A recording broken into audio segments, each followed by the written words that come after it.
Hello everyone, it's Shane Kanto, your Wasteland reviewer, and I'm here to review the new documentary, No Time to Fail, from directors Sarah Archambault and Margot Guernsey, and this focuses on Rhode Island and the election workers that work there during the 2020 presidential election, dealing with COVID and dealing with this immense amount of mail-in ballots, and trying to make sure that this election ran smoothly as possible and making sure that everybody's voices got to be heard.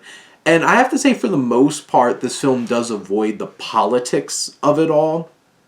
Obviously, they need to lay down the context because there's obviously a lot of heatedness about this, and like the whole mail-in ballot thing became a political issue, which you could have your feelings either way. I have feelings that like that should not be a political issue, but you know what? Such is. And this film, I appreciate most about it, despite the fact that it does tip its hand a bit in terms of like, yeah, we kind of are leaning this way, where I feel like I wish this film stayed completely impartial to the best of its abilities. But I do feel like this film, for the most part, is about the people. It's about the people that are doing this job. And it's so relatable because having a job and doing customer service, dealing with people, people complaining, not being happy, and all those different kinds of things, I think is so impactful. And there's just something so interesting about how human this documentary wound up being, which is really reassuring because it could have just been this informational thing, beat by beat, about the political election system in our country and the mail-in ballot situation. But no, we really felt these people. We understood them. We got to see parts of their family. There's one woman, we got to see her try to balance having her kids and dealing with this time, which is so overbearing in terms of commitment and trying to make sure this all happened. And yes, it is an interesting and tense